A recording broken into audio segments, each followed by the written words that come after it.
नमस्कार. जन आधार मराठी बातमीपत्रामध्ये आपलं सर्वांचं स्वागत आहे. जाणून घेऊया आजच्या महत्त्वाच्या घडामोडी. पहिली घडामोडी आहे भारत-पाकच्या तणावावर संजय राऊत यांनी केली पंतप्रधानांवर टीका. दुसरी घडामोडी आहे मुख्यमंत्री लाडली बहीण योजनेच्या 11वा हप्ता. लाडली बहीण योजनेचे जे लाभार्थी आहेत त्यांना मेच्या शेवटच्या आठवड्यात त्यांच्या खात्यामध्ये जमा करण्यात येईल. तिसरी घडामोडी मौसमी पाऊस जे आहे ते 5 दिवस आधी महाराष्ट्रात धडकणार. आणि चौथी घडामोडी पाकिस्तानची कोंडी करण्यासाठी पाकिस्तानच्या कांद्यावर निर्यात बंदी. तर या सर्व बातम्यांचा आपण वेगवान आढावा घेऊया. आमच्या प्रतिनिधीकडे जाऊया आणि या सर्व बातम्यांचा वेगवान आढावा घेऊया. राजकीय खडाजंगी सुरू झाली आहे. डोनाल्ड ट्रम्प समोर देशाच्या नेतृत्वानं कस खाल्ली. संजय राऊत यांनी पंतप्रधान मोदींवर हा घणाघात केलाय. आपण पाकला धडा शिकवण्याची संधी गमावली असं राऊत यांनी म्हटलंय. आणि राऊतांनी शहाणपण शिकवायचे धंदे बंद करावेत. नेतृत्व देशाच्या फायद्याचे निर्णय घेत असतं असं नरेश म्हस्के यांनी प्रत्युत्तर दिलं. भारतीय सैन्याचं मनोबल प्रचंड उंचावलेलं असताना देशाच्या राजकीय नेतृत्वानं अचानक कस खाल्ली. देशाच्या राजकीय नेतृत्वानं कस खाल्ली आणि आमच्या सैन्याच्या आणि देशाचं मनोबल हे त्यांनी उद्ध्वस्त केलं. तो कोणासाठी? प्रेसिडेंट ट्रम्प त्याच्या संबंध काय? एका सार्वभौम राष्ट्राच्या निर्णयामध्ये हस्तक्षेप करण्याचा प्रेसिडेंट ट्रम्पला अधिकार काय? देशाच्या नेतृत्वाने कस खाल्ली असं म्हणणं फार सोपं असतं. थंड हवेच्या ठिकाणी जायचं आणि देशाला शहाणपण शिकवायचं हे आता तर हे धंदे सोडून द्यायला पाहिजे. देश पूर्ण विचारांती हा निर्णय घेतो आणि जो काही निर्णय देश घेणार आहे ते नक्कीच देशाच्या फायद्याकरता घेतला जाणार आहे.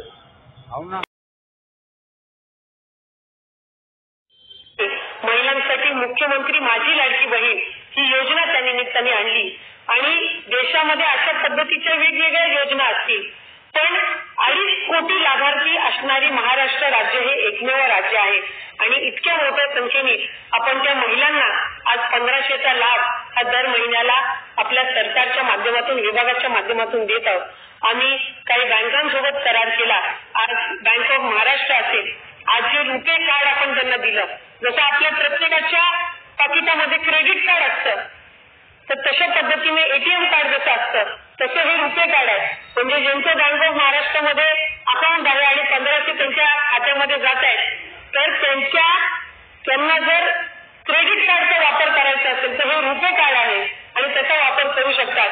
फक्त लिकर शॉप्समध्ये याचा वापर त्यांना करता येणार नाही आणि पानपट्टीच्या पान शॉप जिथं आहेत तिथं या कार्डचा वापर त्यांना करता येणार नाही. बाकी ठिकाणी ते या रुपे कार्ड जे आहे त्याचा वापर त्या निमित्ताने करू शकतात. कारण एका बाजूला आपण ई गव्हर्नन्स आणि ई फायनान्स जास्तीत जास्त आपण वापर करत असताना या महिलांना सुद्धा अधिकाधिक जीपे असेल किंवा त्याचबरोबर हे क्रेडिट कार्ड एटीएम कार्ड असतील याचा वापर ग्रामीण भागामधल्या महिलांना सुद्धा अधिकाधिक यावा या दृष्टिकोनातून हे पाऊल आम्ही त्या निमित्ताने उचललेलं आहे. आज महिला विभागाच्या अंतर्गत अनेक ऐतिहासिक निर्णय घेण्याची संधी ही त्या निमित्ताने प्रतिनिधी म्हणून मला मिळाली. आपण पाहिलेलं असेल स्वतः महिला व बालविकास मंत्री यांनी लाडक्या बहिणींसाठी मोठी घोषणा केलेली आहे.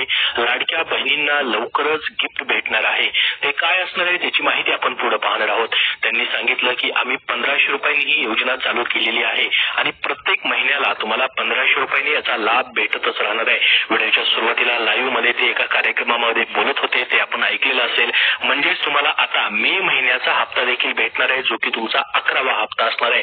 याच्या अगोदरपर्यंत एप्रिल महिन्याचे तुम्हाला या ठिकाणी 1500 रुपये देखील भेटलेले असतील. याच महिन्यामध्ये तुमचे 1500 रुपये एप्रिल महिन्याचे भेटलेले आलेले असतील तर कमेंट बॉक्समध्ये धन्यवाद म्हणून नक्की पाठवा, जेणेकरून ही सर्वांना माहिती समजेल आणि तुमचा मे महिन्याचा हप्ता देखील लवकर जमा होण्यास मदत होणार आहे.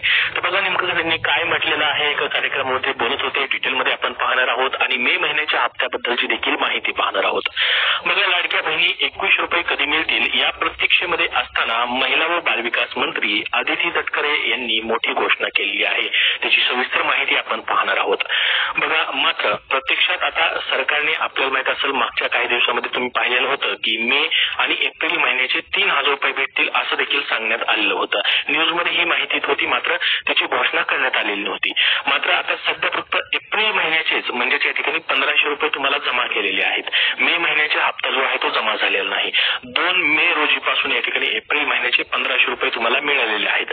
मात्र मग आता मे महिन्याचा हप्ता देखील कधी भेटणार त्याची देखील माहिती आलेली आहे, ती देखील आपण पाहणार आहोत.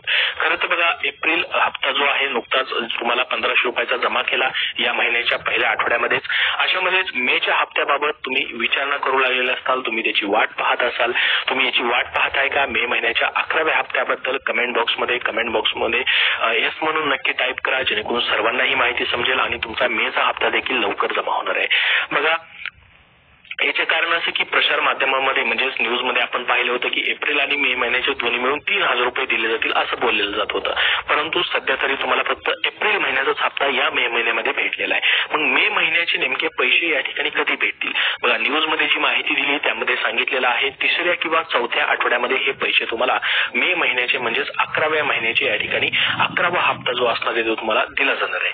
तर बघा आता तुम्हाला 3ऱ्या किंवा 4थ्या आठवड्यामध्ये हे पैसे भेटतील, कारण की साधारणपणे लाडकी बहीण योजनेचे पैसे जमा होण्याचं जे पण वेळापत्रक आहे ते शेवटच्या आठवड्यामध्ये असतं. तुम्हाला हा 11वा हप्ता जो आहे मे महिन्याचा तुम्हाला शेवटच्या आठवड्यामध्ये जमा होईल. म्हणजेच आपण जर बघितलं तर 26 तारखेपासून 31 तारखेपर्यंत मग तुम्हाला कधीही हे पैसे जे आहेत त्या ठिकाणी मे महिन्याच्या हप्त्याचे जमा होऊ शकतात.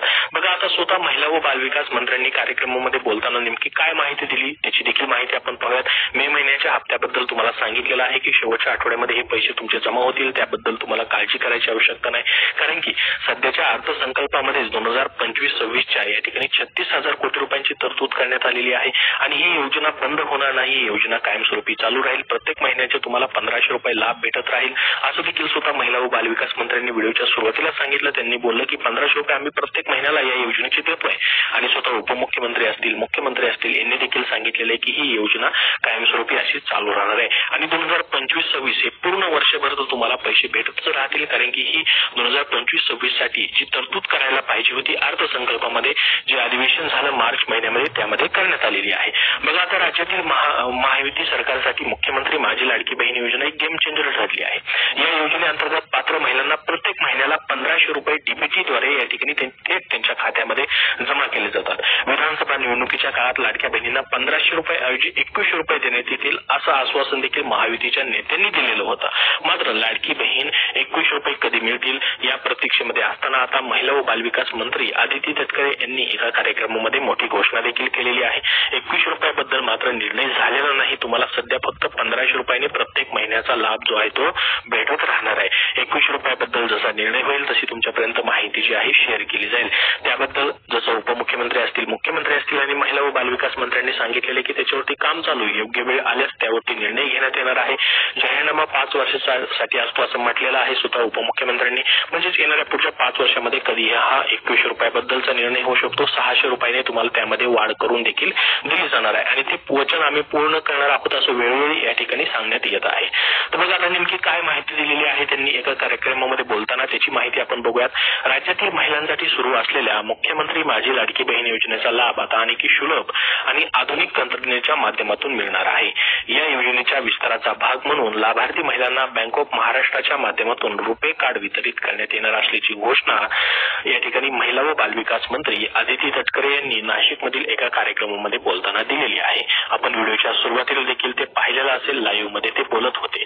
तीच माहिती आपण या ठिकाणी बघतोय. बघा नाशिकमध्ये या ठिकाणी हा कार्यक्रम महिला व बालविकास विभागाच्या वतीने महिलांसाठी विविध योजनांचा तसेच ई पिंक रिक्षा वितरण सोहळा असेल इत्यादी योजनांसाठी या ठिकाणी आयोजित करण्यात आलेला केला होता. त्या प्रसंगी मंत्री आदिती तटकरे बोलत होत्या. या कार्यक्रमाला विविध मान्यवर देखील उपस्थित होते. बघा आता हे जे क्रेडिट कार्ड प्रमाणेच रुपे कार्ड जे आहे या ठिकाणी भेटणार आहे, मात्र तुमचं अकाउंट त्या बँकेमध्ये असणं गरजेचं आहे, ज्या अकाउंटमध्ये तुमच्या या ठिकाणी लाडकी बहीण योजनेचे पैसे येतात. बघा स्वतः महिला व बालविकास मंत्री नेमकं काय म्हणाल्या. लाडकी बहीण योजनेला बळकटी देण्यासाठी लाभार्थी महिलांना रुपे कार्ड दिले जाणार आहे. यासाठी बँक ऑफ महाराष्ट्रासह काही इतर बँकांशी देखील करार करण्यात आलेले आहेत. महिलांना क्रेडिट कार्ड प्रमाणेच रुपे कार्ड वापरता येणार आहे, मात्र रुपे कार्डवरती काही निर्बंध देखील घालण्यात आलेले आहेत. म्हणजे ते कुठे कुठे वापरता येईल त्याबद्दल देखील त्यांनी व्हिडिओच्या सुरुवातीला आपण पाहिलेलं असेल बोलताना माहिती दिलेली आहे. कुठे कुठे वापरता येईल त्याबद्दलची गरजेनुसार त्यानुसार तुम्ही वापर त्याचा करू शकतात अशी माहिती दिलेली आहे. तर त्यांनी ही माहिती दिलेली आहे, आपण डिटेलमध्ये बघितली. लाडक्या बहिणींसाठी हेच मोठं गिफ्ट असणार आहे की ते कार्ड जे आहे या ठिकाणी महिलांना वितरित केलं जाणार आहे. त्याबद्दलची ही माहिती होती. मे महिन्याची ही तुम्हाला 11व्या हप्त्याबद्दलची माहिती दिली. त्यासोबत महिला व बालविकास मंत्र्यांनी कुठली घोषणा केलेली त्याबद्दलची माहिती दिलेली आहे. बघा आता तुम्ही म्हणाल की मे महिन्याचा हप्ता जो आहे तो या ठिकाणी अजूनपर्यंत जमा झालेला नाही, जमा होईल की नाही तुम्हाला काळजी लागलेली असेल, परंतु तुम्हाला काळजी घ्यायची गरज नाही. कारण की स्वतः उपमुख्यमंत्री अजित पवार यांना लाडकी बहीण योजनेच्या एप्रिल महिन्याच्या हप्त्याबाबत प्रश्न विचारला असता त्यांनी सांगितलं की लाडकी बहीण बाबत नियोजन केलं आहे, वेळेच्या वेळी पैसे कसे दिले जातील याची काळजी घेतली जाईल असं स्वतः उपमुख्यमंत्री अजित पवार यांनी पत्रकारांशी बोलताना सांगितलेलं होतं. म्हणजेच तुमचे लाडकी बहीण योजनेचे इथून पुढचे सर्व हप्ते वेळेच्या वेळी भेटतील याबद्दलची काळजी घेतली जाते. म्हणजेच तुमचा मे महिन्याचा हप्ता देखील तुम्हाला वेळेवरती भेटणार आहे. तुम्हाला तुमचा महिन्याचा जो आर्थिक आधार असणार आहे तो भेटत राहणार आहे. कारण की त्याचा फायदा तुम्हाला होत असेल, त्याचा फायदा होतो की नाही कमेंट बॉक्समध्ये नक्की सांगा. होत असेल तर येस म्हणून नक्की टाईप करा, जेणेकरून सर्वांना ही माहिती समजेल आणि ही अशीच योजना तुमची पुढे कायमस्वरूपी चालू राहणार आहे. तर बघा संपूर्ण अपडेट तुम्हाला दिलेला आहे. मे महिन्याच्या हप्त्याबद्दलच दिलेला आहे. स्वतः महिला व बालविकास मंत्र्यांनी लाडकी बहीण योजनेबद्दलची मोठी घोषणा केलेली आहे. कार्ड बद्दलची ती देखील तुम्हाला दिलेली आहे. या व्यतिरिक्त अजून तुमचे काय प्रश्न असतील तर कमेंट बॉक्समध्ये कमेंट करून नक्की विचारा. हा व्हिडिओ नक्की लाईक करा व लाडक्या बहिणींपर्यंत जास्तीत जास्त शेअर करा, जेणेकरून त्यांना ही महत्त्वाची अपडेट समजेल आणि पुढील सर्व अपडेट अंदाज आहे. तर मान्सून यंदा 5 दिवस अगोदर केरळमध्ये दाखल होणार असं सध्या सांगितलं जात असल्याचं देखील आपण पाहतोय. 7 दिवसांमध्ये मान्सून तळ आणि कोकण शिवाय दक्षिण मध्य महाराष्ट्रामध्ये पोहोचेल. मान्सून 2 दिवसांमध्ये म्हणजे 13 मे रोजी अंदमान निकोबार बेटावर दाखल होण्याची शक्यता आहे. सध्या मान्सूनसाठी पोषक वातावरण जे आहे ते तयार झालेलं आहे. त्यामुळे 27 मेला मान्सून केरळमध्ये दाखल होईल. बघा कारण की केरळमध्ये मान्सून दाखल झाला की त्यानंतर राज्यात मान्सून अगदी आठवड्याभरामध्ये प्रवास करत असतो. कसा मान्सूनचा प्रवास असेल आपण बघूयात ग्राफिक्समध्ये. 27 मेला केरळमध्ये मान्सून दाखल होण्याची शक्यता आहे. 6 जूनला तळ कोकण आणि दक्षिण मध्य महाराष्ट्रामध्ये सुद्धा मान्सून दाखल होण्याची शक्यता आहे. 13 मेला अंदमान आणि निकोबारमध्ये सुद्धा मान्सून धडकण्याची शक्यता सध्या तरी वर्तवली जाते. यंदा 5 दिवस अगोदर केरळमध्ये मान्सून दाखल होणार असल्याचं आपण पाहतोय. तसं राज्यामध्ये 7 जूनला मान्सून दाखल होतो असं सांगितलं जात असतं, मात्र केरळमध्ये लवकर येणार असल्यानं राज्यातही लवकर येऊ शकतो. भारताकडून आता पाकिस्तानची आर्थिक कोंडी केली जाते. पाकिस्तानी कंटेनर्सला भारतामध्ये नो एंट्री करण्यात आली. पाकिस्तानच्या शेतमाल निर्यातीला हा त्यामुळे फटका बसलाय आणि पाकिस्तानची कांदा निर्यात रोखण्यात आलेली आहे. भारतानं हे एक मोठं पाऊल उचललंय. पाकिस्तानची आर्थिक कोंडी करण्याचा भारताचा हा प्रयत्न आहे आणि पाकिस्तानी कंटेनर्सला आता भारतामध्ये एंट्री मिळणार नाहीये. पाकिस्तानच्या शेतमाल निर्यातीला निश्चितच याचा मोठा फटका बसणार आहे आणि विशेषतः कांदा निर्याती आता रोखली गेली आहे आणि त्यामुळे पाकिस्तानच्या अशा प्रकारे एक आर्थिक कोंडी करण्याचा